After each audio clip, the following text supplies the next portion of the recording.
Parce que La Réunion est très dépendante. Elle importe pour 5 300 millions d'euros de denrées alimentaires et de produits pour l'agriculture, alors qu'elle n'exporte que 300 millions d'euros de valeur de produits agricoles. Alors même que La Réunion produit annuellement 2 millions de tonnes de biomasse, de matière organique, donc qui est utilisable pour l'agriculture. Et donc les enjeux de soutenabilité de l'agriculture nous amènent à réfléchir à comment utiliser au mieux cette biomasse agricole.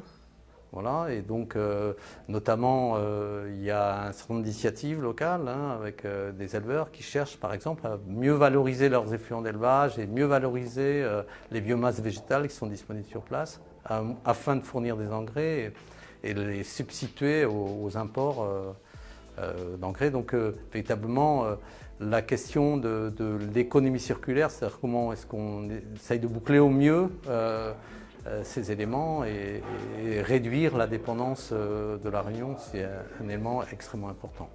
Donc l'économie circulaire, elle est traitée de différentes manières. Il y a des collègues qui travaillent plutôt avec des approches de modélisation. Nous, on s'intéresse plutôt à étudier la représentation des acteurs, comment ils représentent l'économie circulaire, et aussi de caractériser les projets qui émergent à l'échelle du territoire.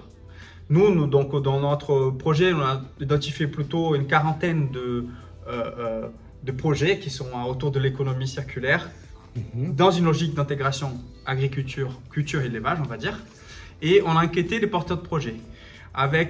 Et on a conclu de ces résultats que finalement l'économie circulaire, c'est un bon projet, enfin ça va être un concept présent dans le territoire, mais que chaque acteur a une vision différente et ces projets sont plutôt tournés sur la gestion optimale de déchets ou encore ont pour objectif principal d'essayer d'ajouter de la valeur à l'échelle du territoire.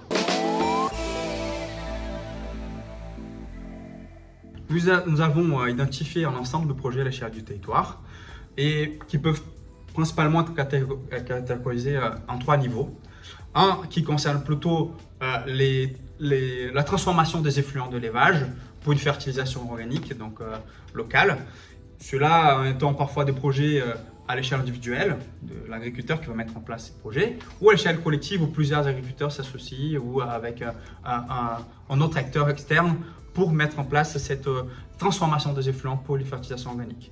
Un deuxième groupe, c'est plutôt autour de la gestion collective des fourrages à travers une banque fourragère. Un troisième groupe encore concerne plutôt dans la mobilisation de nouvelles ressources pour la litière dans la production de volailles à La Réunion. Donc ces projets sont parfois d'ordre matériel, mais aussi immatériel, comme par exemple dans les cas du SATEJ, qui est un comité dédié à des échanges pour améliorer la gestion des flux de l'élevage à La Réunion.